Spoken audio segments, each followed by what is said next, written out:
Hello all. Today's lecture is about theories of rock failures. Let's start the lecture.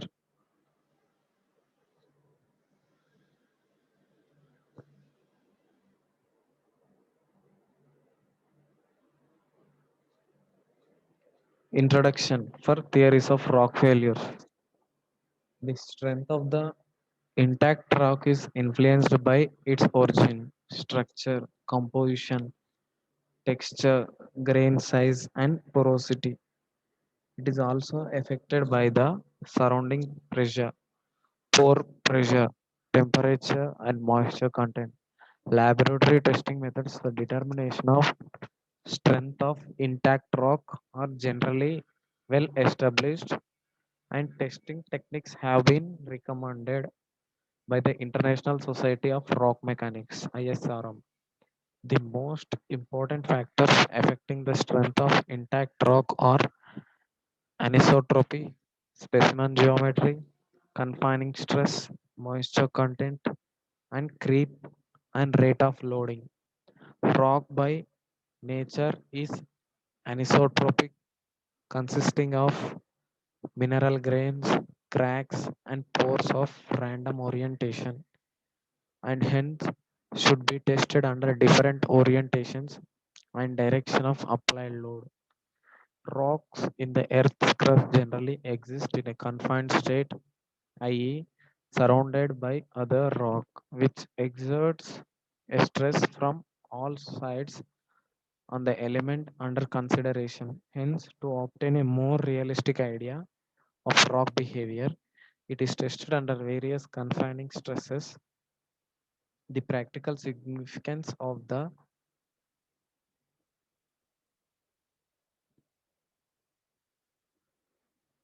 presence of water in the rock is the danger that normally stable structure might become unstable under elevated pore pressure. Hence, it always advisable to test the rock under the different moisture and pore pressure conditions expected to be encountered in the field.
Failure criterion for rocks: Moore-Column criterion, Hook and Brown criterion, empirical rock failure criterion, Griffith failure criterion, Biniaski-Udbir criterion, Ramamurthy's criterion.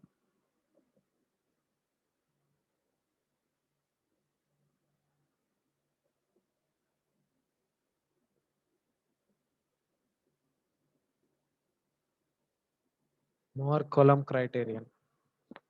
The simplest and best known failure criterion is given: tau equal to c dash plus sigma dash n tan pi dash, where tau is shear strength, c dash is cohesion, sigma dash is internal friction, sigma 1 dash equal to sigma c plus tan square of 45-degree plus pi dash by 2 into sigma dash 3.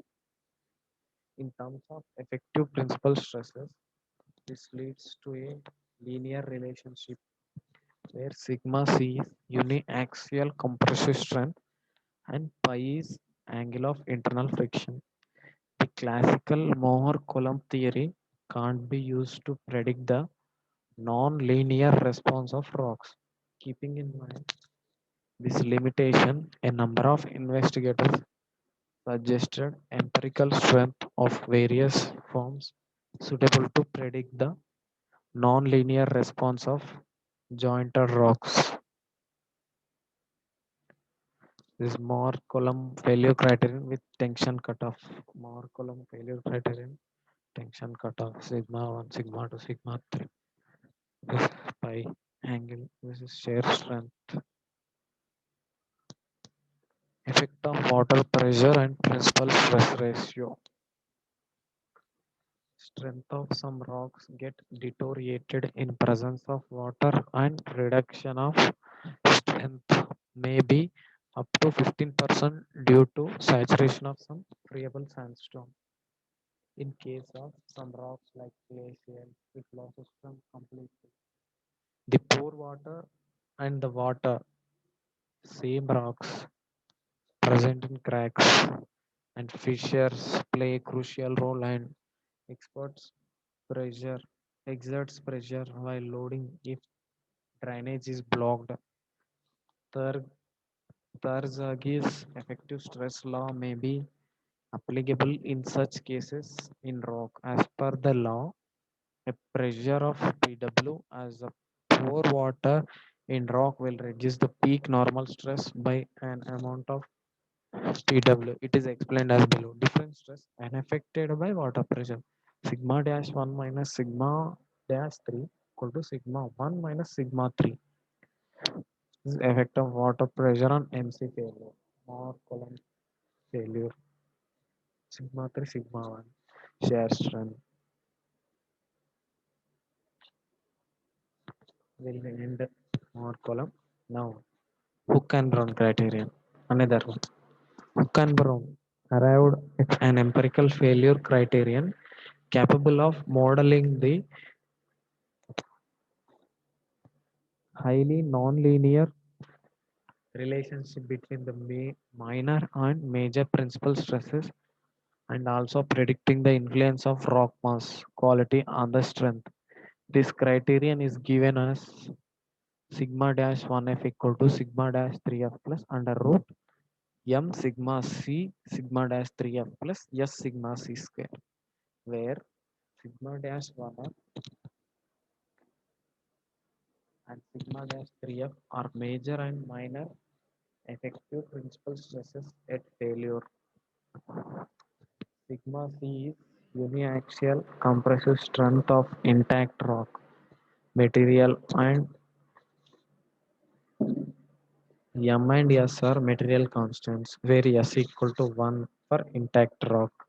Later, Hook and Brown have modified the equation to give a generalized criterion in which the shape of principal stress plot or the Mohr envelope could be adjusted by means of variable coefficient A in place of square root term, which is as given below. Sigma dash 1f equal to sigma dash 3f plus sigma c of m sigma dash 3 by sigma c plus s whole power a.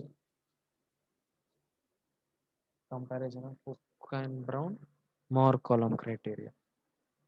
Minor principal stresses, vertical and major principal stresses. This red line indicates Hook and Brown envelope. Blue line indicates Moore column envelope. Sigma 1 equal to sigma 3 plus sigma A of MB into sigma 3 by sigma C plus S whole power A. Sigma 1 equal to for more column. 2C cos pi by 1 minus sin pi plus 1 plus sin pi by 1 minus sin pi sigma 3 will end now. Griffith failure criterion. Griffith failure theory. Elliptical cracks. Griffith failure. Griffith postulated that a crystalline material like rock contain a large number of randomly oriented zones of potential failure in the form of grain boundaries.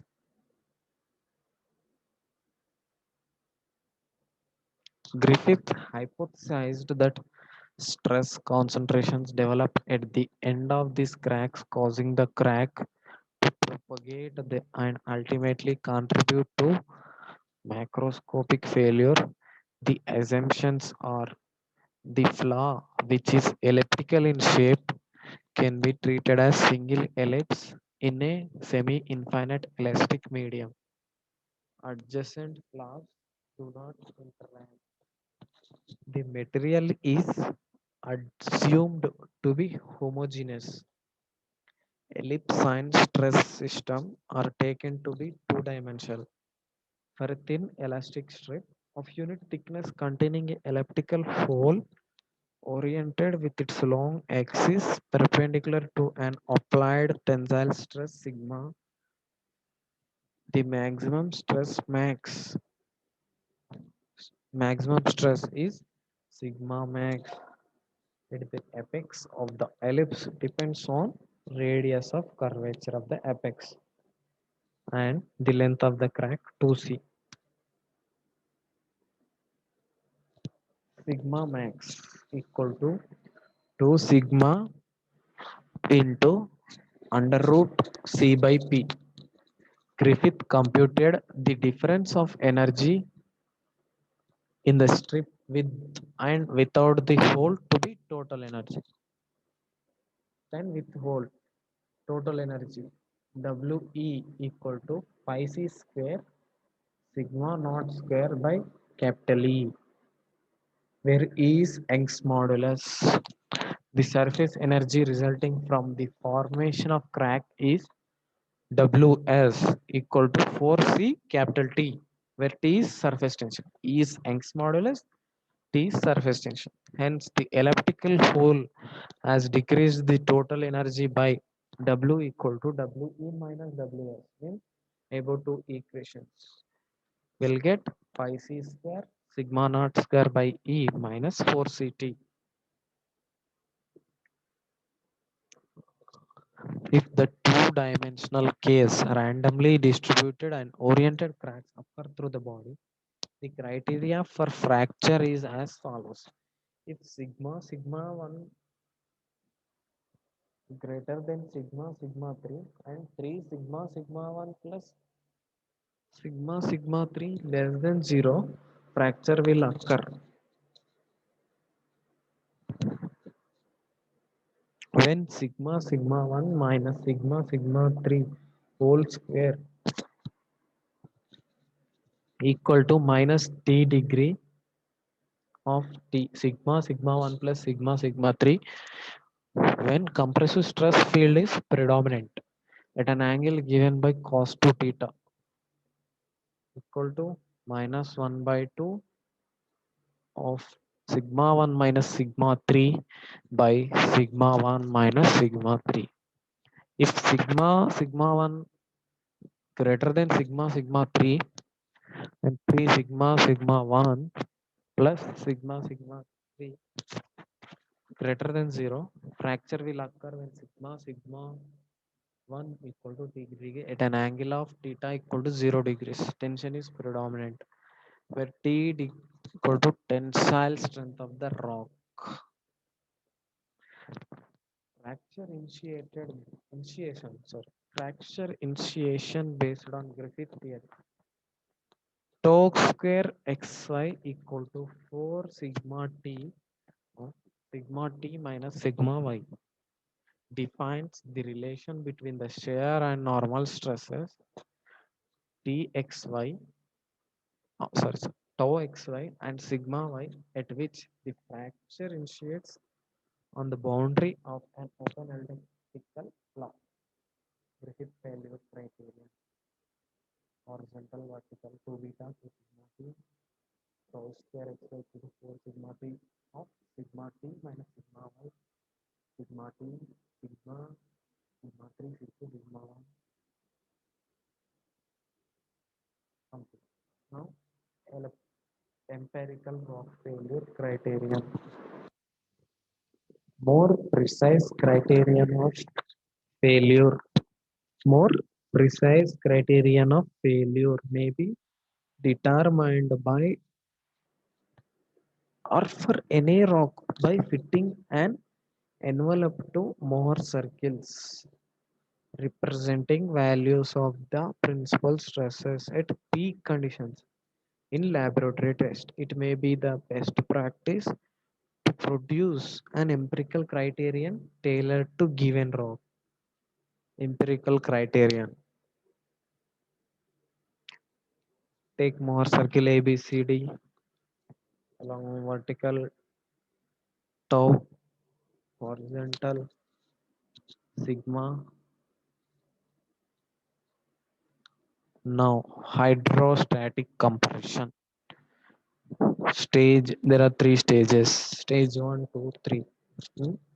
Fissure closing, elastic compression, force structure collapse. Finally, it will be locking. Deviatoric stress constant. Behavior at rock sample under hydrostatic compression. Drucker-Prager yield criterion. Equal to under root J 2D minus alpha J1 minus K.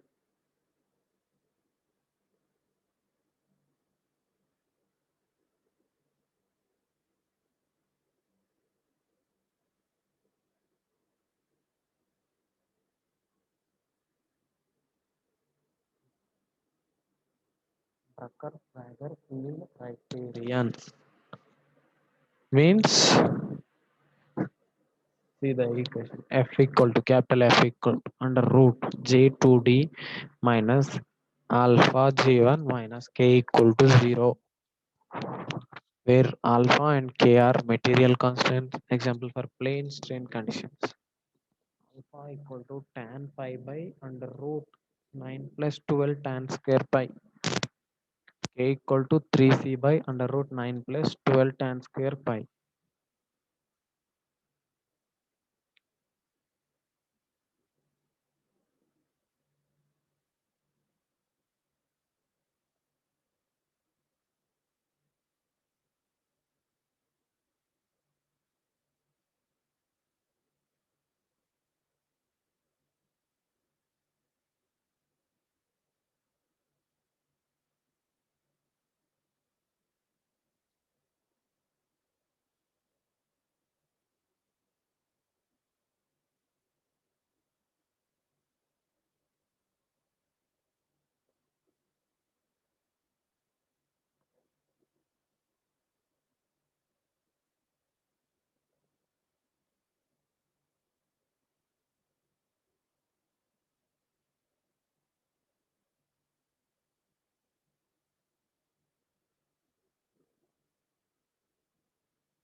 There are some failure criteria. They are Moore-Coulomb criterion, Hook and Brown criterion, empirical rock failure criterion, Griffith failure criterion, Ramamurthy's criterion.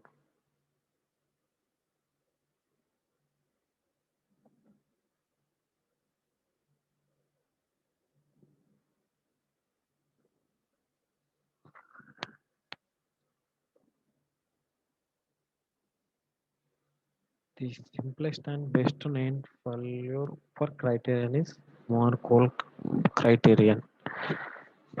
Understood? Where T tau is shear strength, C is cohesion, sigma is internal friction in terms of effective principal stresses. Hmm, Next, water pressure will be affected on more column. Strength of some rocks gets deteriorated in presence of water and reduction of strength, maybe up to 15% due to saturation. Strength is deteriorated. Strength of rock and brown.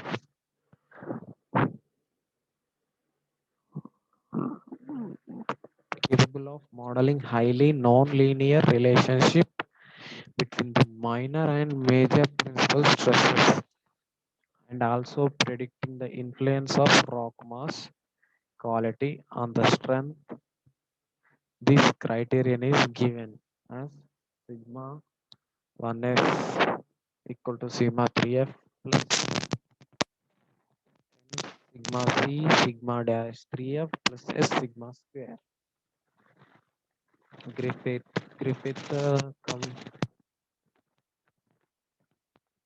labs do not interact. Material is assumed to the homogeneous ellipse and specific to be dimensional. The flaw which is elliptical in shape and can be treated as single ellipse in a semi-infinite elastic medium.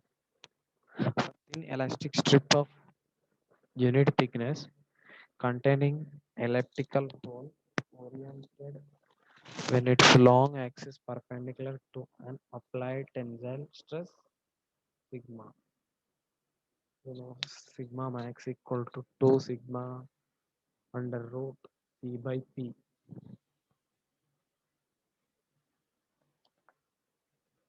Griffith computed the difference of energy in the strip without hole to be total energy.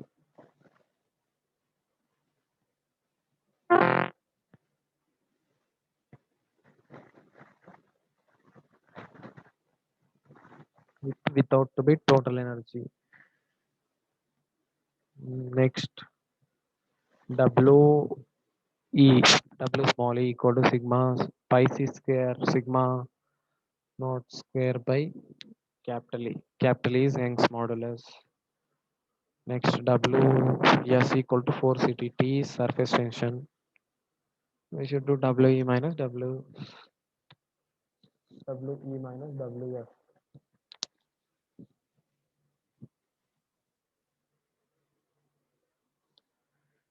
Griffith. If two-dimensional case, randomly distributed and oriented cracks occur through the body, the criteria for the fracture is as follows.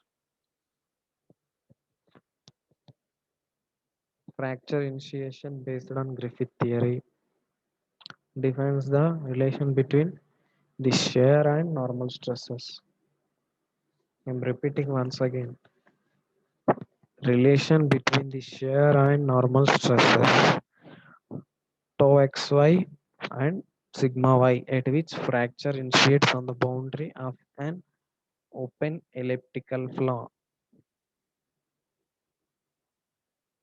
Empirical rock failure criterion. More precise criterion of failure may be determined for any rock by fitting an envelope.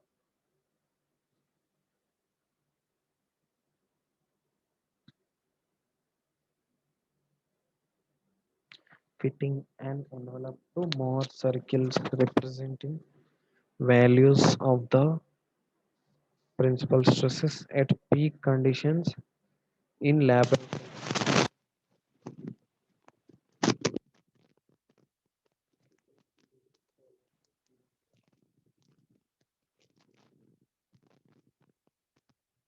So there are three stages.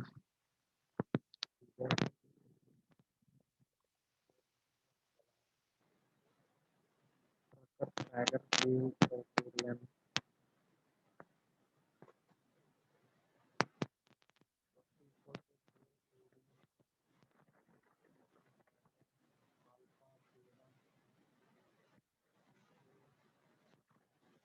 is equal to 0 when A is alpha and K.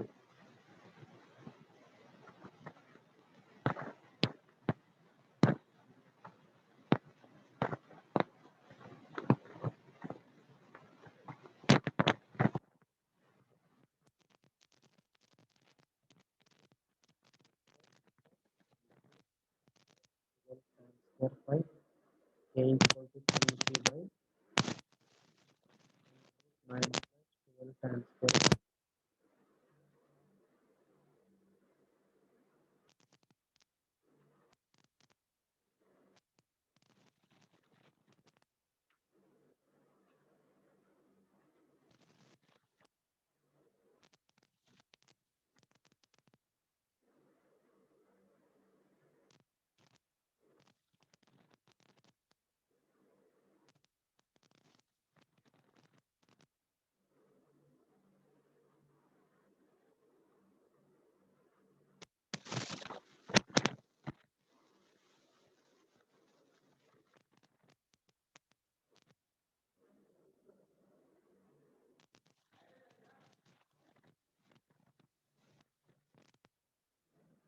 Okay, thank you. Ending the session.